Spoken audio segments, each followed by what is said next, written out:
नमस्कार। प्रादेशिक समाचार के साथ मैं नूतन लकड़ा। पहले मुख्य समाचार। कई राज्य अपने लॉकडाउन मानदंडों में ढील दे रहे हैं। हम अपने श्रोताओं से अपील करते हैं कि वे सतर्कता में कमी न बरतें, क्योंकि कोविड-19 महामारी हमारे स्वास्थ्य के लिए खतरा बनी हुई है। कृपया घर पर ही रहें जब तक कि बाहर जाना अति आवश्यक न हो और 4 सरल चरणों का पालन जारी रखें। फेस मास्क पहनें, 2 गज की सामाजिक दूरी बनाए रखें, हाथ और चेहरे की स्वच्छता पर ध्यान दें और टीका जरूर लगवाएं।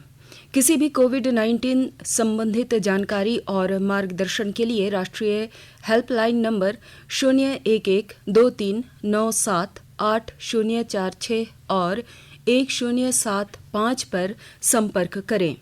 इसके अलावा राज्य हेल्पलाइन नंबर 104 डायल कर समस्या का त्वरित समाधान लिया जा सकता है। और अब मुख्य समाचार।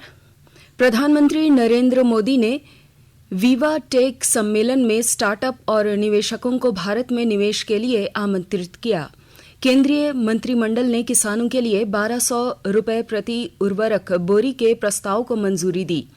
नीली अर्थव्यवस्था को बढ़ावा देने के लिए डीप ओशन मिशन की होगी शुरुआत। राज्य में मौजूदा स्वास्थ्य सुरक्षा सप्ताह को आगामी 24 जून तक बढ़ाया गया। नए नियम कल से होंगे प्रभावी और राज्य में अगले 3 दिनों तक भारी बारिश, तेज हवाएं और वज्रपात का पूर्वानुमान जारी। मौसम विभाग ने किसानों को खेतों में न निकलने की दी सलाह। प्रधानमंत्री नरेंद्र मोदी ने आज विवा टेक सम्मेलन को संबोधित करते हुए कहा कि भारत महामारी के मध्य भी अनुकूल और लचीला बना हुआ है। उन्होंने कहा कि भारत ने इस अवधि के दौरान खनन, अंतरिक्ष, बैंकिंग, परमाणु ऊर्जा और अन्य क्षेत्रों में बड़े सुधार लागू किए हैं। प्रधानमंत्री ने कहा कि भारत में वह सब कुछ है जिसकी स्टार्टअप और निवेशकों को जरूरत है।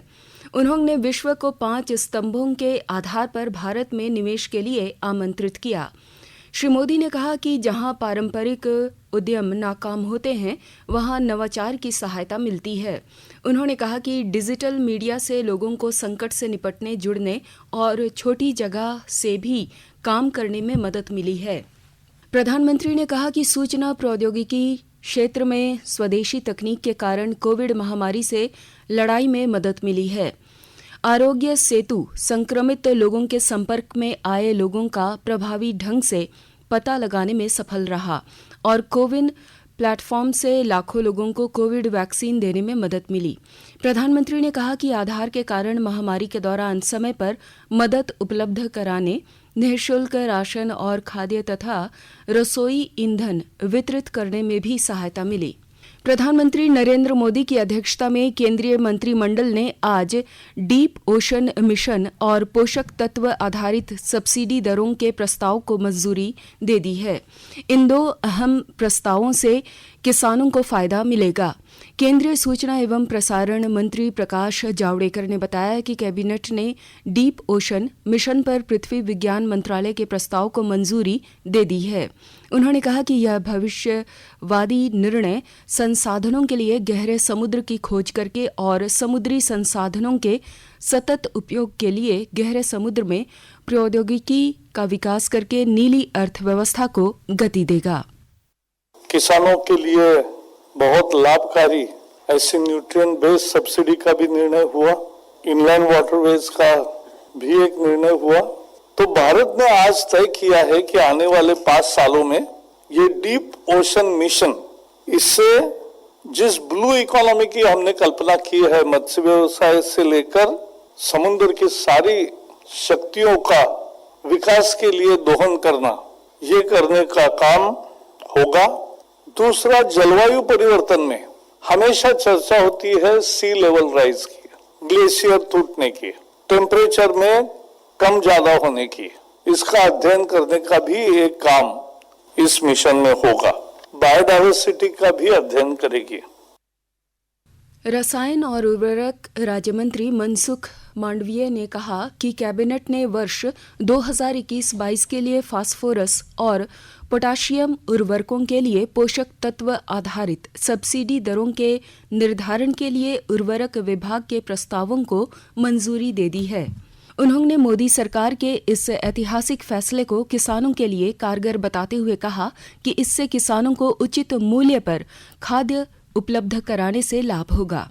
हर साल भारत सरकार 80,000 करोड़ रुपीस फर्टिलाइजर पर सब्सिडी ऑलरेडी दे रही है। 14,000 करोड़ रुपीस एडिशनल भारत सरकार बर्डन उठाएगी। किसान को कोई दिक्कत ना हो, किसान को खाद ज्यादा कीमत से खरीदना ना पड़े, इसलिए एक ही साथ में इतनी ज्यादा सब्सिडी बढ़ाई हो, ऐसा ये पहला घटनाक्रम है जिसमें एक साथ में सब्सिडी में इतनी बढ़ोतरी की गई हो। श्री मांडविया ने कहा कि डीएपी उर्वरकों के लिए सब्सिडी मौजूदा 700 रुपयों से बढ़ाकर 1200 रुपये करने का निर्णय लिया गया है। मुख्य निर्वाचन आयुक्त सुशील चंद्र ने मतदाता केंद्रीय सेवाओं को तेज और प्रभावी तरीके से उपलब्ध कराने पर जोर दिया है। विभिन्न राज्यों और केंद्र शासित प्रदेशों के मुख्य निर्वाचन अधिकारियों की कल हुई वर्चुअल बैठक में मुख्य निर्वाचन आयुक्त ने त्रुटिहीन और अद्यतन मतदाता सूची के महत्व को दोहराया। श्री चंद्रा ने इस बात पर जोर दिया कि मुख्य निर्वाचन अधिकारियों को नए मतदाताओं से जुड़ने के लिए प्रयास करना चाहिए। देश ने 26 करोड़ से अधिक कोविड टीके लगाकर एक बहुत बड़ी उपलब्धि हासिल की है। स्वास्थ्य मंत्रालय ने बताया है कि पिछले 24 घंटों में 28 लाख से अधिक टीके लगाए गए। इनमें से करीब 24 लाख के टीकों की पहली खुराक और 4 लाख से अधिक लोगों को दूसरी खुराक दी गई है। मंत्रालय ने बताया है कि 18 से 44 आयु वर्ग के लोगों को 4 करोड़ 58 लाख टीके लगाए जा चुके हैं। मंत्रालय ने यह भी बताया है कि बिहार, झारखंड, दिल्ली, गुजरात, हरियाणा, कर्नाटक, महाराष्ट्र, मध्य प्रदेश, राजस्थान, तमिलनाडु, केरल, तेलंगाना, उत्तर प्रदेश, ओडिशा और पश्चिम बंगाल में 18 से 44 आयु वर्ग में 10 लाख से अधिक लोगों को टीके की पहली खुराक दी जा चुकी है। रांची जिले के सदर अस्पताल में कोरोना के इलाज के दौरान हुई मौतों का ऑडिट कराया जाएगा। ऑडिट के लिए एक विशेष कमेटी का गठन किया गया है, जिसमें 7 सदस्यों को शामिल किया गया है। जिला प्रतिरक्षण पदाधिकारी डॉक्टर शशि भूषण खालखो को कमेटी का अध्यक्ष बनाया गया है, जबकि आईडीएसपी के इंचार्ज डॉक्टर राघवेंद्र नारायण शर्मा को सचिव बनाया गया है। District programme manager, WHO, UNICEF और रिम्स से एक प्रतिनिधि चिकित्सक भी टीम के सदस्य होंगे। कमेटी के अध्यक्ष ने कहा है कि डेथ ऑडिट के लिए जानकारी इकट्ठा कर मौतों के सही आंकड़ों को सामने लाया जाएगा। केंद्र सरकार कोविड महामारी के दौरान लोगों की सुविधा के लिए बनाई गई राष्ट्रीय स्तर की हेल्पलाइन नंबर के बारे में लोगों को जागरूक कर रही है। सूचना और प्रसारण मंत्रालय अपने विभिन्न विभागों के माध्यम से इन हेल्पलाइन के बारे में जागरूकता बढ़ा रहा है। विभिन्न हेल्पलाइन नंबर इस प्रकार हैं। कोविड संबंधी सवालों के जवाब के लिए स्वास्थ्य और परिवार कल्याण की हेल्पलाइन नंबर है 1075। राज्य हेल्पलाइन नंबर है 104। महिला और बाल विकास मंत्रालय की चाइल्ड हेल्पलाइन 1098। वरिष्ठ नागरिकों के लिए सामाजिक न्याय और अधिकारिता मंत्रालय की हेल्पलाइन है 14567। मनोवैज्ञानिक सहायता के लिए राष्ट्रीय मानसिक स्वास्थ्य और तंत्रिका विज्ञान संस्थान निमहंस का नंबर है 080461100007। आयुष कोविड परामर्श हेल्पलाइन नंबर है 14443 और my gov WhatsApp app help desk number है 9013151515। आकाशवाणी के ताज़ा तरीन समाचारों के लिए आप हमारे वेबसाइट newsonair.com पर लॉग ऑन कर सकते हैं। ताजा समाचार Twitter handle @IR news alerts और Facebook page all India radio news पर भी उपलब्ध है। आप प्रादेशिक समाचार एकांश के Twitter handle @IR news _Ranchi और फेसबुक पेज तथा YouTube channel AIR news Ranchi पर भी हमारे बुलेटिन सुन सकते हैं। प्रादेशिक समाचार आप आकाशवाणी रांची से सुन रहे हैं और अब पेश है कोरोना से बचाव के कुछ संदेश।